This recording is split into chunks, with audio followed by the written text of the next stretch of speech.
उद्धव गीता। जय श्री कृष्ण। राधे राधे। अपने मन को वश में करने का उपाय। राजा निमि ने पूछा, महर्षियों, इस भगवान की माया को पार करना उन लोगों के लिए तो बहुत ही कठिन है जो अपने मन को वश में नहीं कर पाए हैं। अब आप कृपा करके यह बताइए कि जो लोग शरीर आदि में आत्मबुद्धि रखते हैं तथा जिनकी समझ मोटी है, वे भी अनायास ही इसे कैसे पार कर सकते हैं।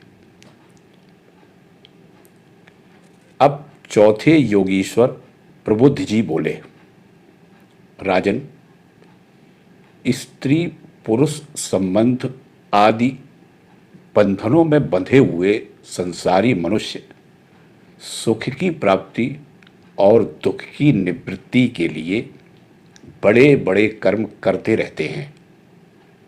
जो पुरुष माया के पार जाना चाहता है उसको विचार करना चाहिए कि उनके कर्मों का फल किस प्रकार विपरीत होता जाता है। वे सुख के बदले दुख पाते हैं और दुख निवृत्ति के स्थान पर दिनों दिन दुख बढ़ता ही जाता है। एक धन को ही लो, इससे दिन पर दिन दुख बढ़ता ही है। इसको पाना भी कठिन है और यदि किसी प्रकार मिल भी जाए तो आत्मा के लिए तो वह मृत स्वरूप ही है। जो इसकी उलझनों में पड़ जाता है वह अपने आप को भूल जाता है। इसी प्रकार घर, पुत्र, स्वजन, संबंधी, पशुधन आदि भी अनित्य और नाशवान ही हैं। यदि कोई इन्हें जुटा भी ले तो इनसे क्या सुख शांति मिल सकती है।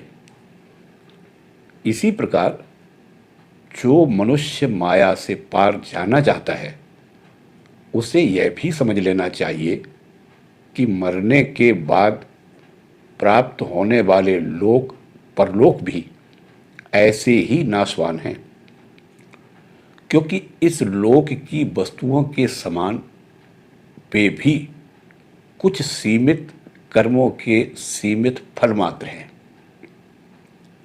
वहां भी पृथ्वी के छोटे छोटे राजाओं के समान बराबर वालों से होड़ अथवा लाग डांट रहती है।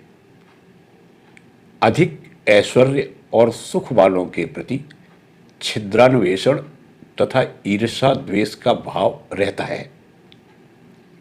कम सुख और ऐश्वर्य वालों के प्रति घृणा रहती है एवं कर्मों का फल पूरा हो जाने पर वहां से पतन तो होता ही है, उसका नाश निश्चित है।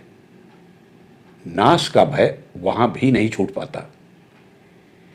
इसलिए जो परम कल्याण का जिज्ञासु हो उसे गुरुदेव की शरण लेनी चाहिए।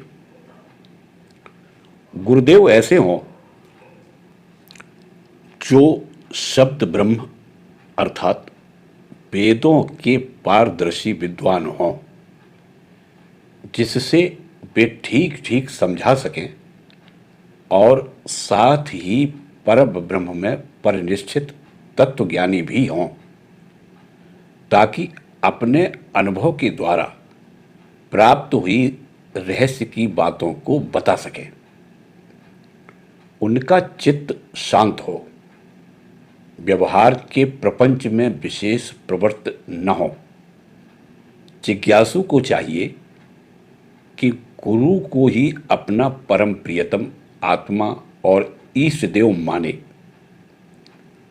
उनकी निष्कपट भाव से सेवा करे और उनके पास रहकर भागवत धर्म की अर्थात भगवान को प्राप्त कराने वाले भक्ति भाव के साधनों की क्रियात्मक शिक्षा ग्रहण करे। इन्हीं साधनों से सर्वात्मा एवं भक्त को अपने आत्मा का दान करने वाले भगवान प्रसन्न होते हैं। पहले शरीर, संतान आदि में मन की अनासक्ति सीखे, फिर भगवान के भक्तों से प्रेम कैसे करना चाहिए यह सीखे। इसके पश्चात प्राणियों के प्रति यथा योग्य दया, मैत्री और विनय की निष्कपट भाव से शिक्षा ग्रहण करें। मिट्टी, जल आदि से बाह्य शरीर की पवित्रता, छल कपट आदि के त्याग से भीतर की पवित्रता, अपने धर्म का अनुष्ठान, सहन शक्ति, मौन, स्वाध्याय, सरलता, ब्रह्मचर्य, अहिंसा तथा शीत उष्ण, सुख दुख आदि द्वंद्वों में हर्ष विषाद से रहित होना सीखे। सर्वत्र अर्थात समस्त देश, काल और वस्तुओं में चेतन रूप से आत्मा और नियंता रूप से ईश्वर को देखना, एकांत सेवन, यही मेरा घर है ऐसा भाव न रखना।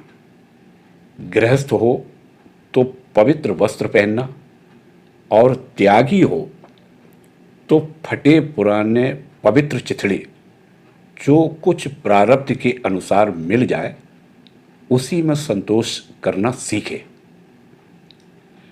भगवान की प्राप्ति का मार्ग बतलाने वाले शास्त्रों में श्रद्धा और दूसरे किसी भी शास्त्र की निंदा न करना, प्राणायाम के द्वारा मन का, मौन के द्वारा वाणी का और वासनाहीनता के अभ्यास से कर्मों का संयम करना, सत्य बोलना, इंद्रियों को अपने अपने गोलकों में स्थिर रखना और मन को कहीं बाहर न जाने देना सीखे।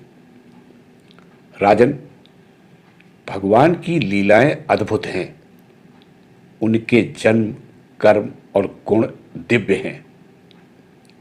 उन्हीं का श्रवण, कीर्तन और ध्यान करना तथा शरीर से जितनी भी चेष्टाएं हों सब भगवान के लिए करना सीखे।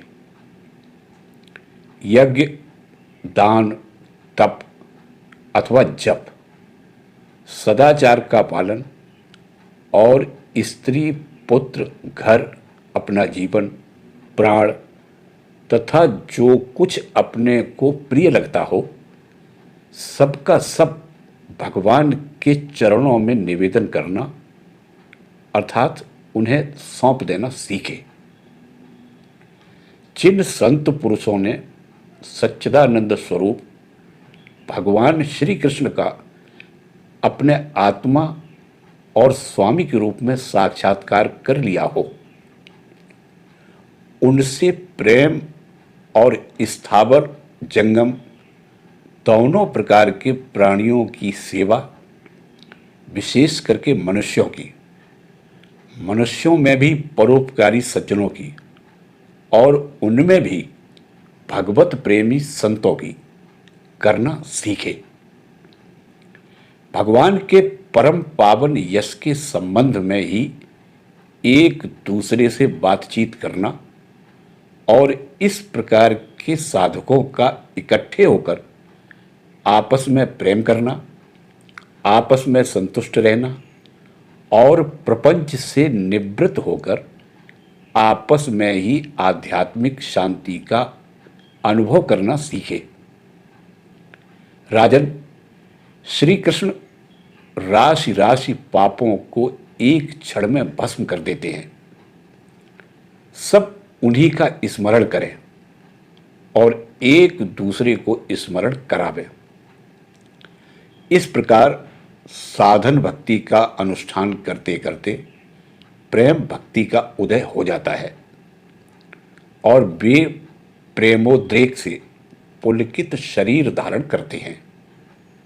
उनके हृदय की बड़ी विलक्षण स्थिति होती है। कभी कभी वे इस प्रकार चिंता करने लगते हैं कि अब तक भगवान नहीं मिले, क्या करूं, कहां जाऊं, किससे पूछूं, कौन मुझे उनकी प्राप्ति करावे। इस तरह सोचते सोचते वे रोने लगते हैं। तो कभी भगवान की लीला की स्फूर्ति हो जाने से ऐसा देखकर कि परमेश्वरशाली भगवान गोपियों के डर से छिपे हुए हैं, खिलखिलाकर हंसने लगते हैं।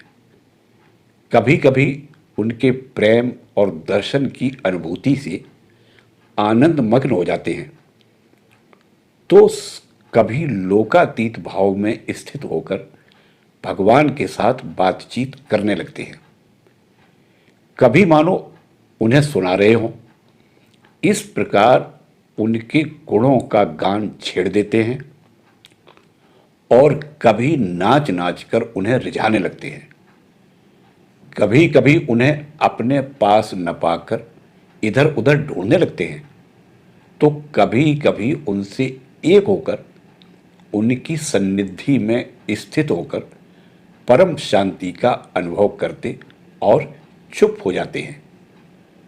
राजन, जो इस प्रकार भागवत धर्मों की शिक्षा ग्रहण करता है, उसे उनके द्वारा प्रेम भक्ति की प्राप्ति हो जाती है और वह भगवान नारायण के परायण होकर उस माया को अनायास ही पार कर जाता है, जिसके पंजे से निकलना बहुत ही कठिन है।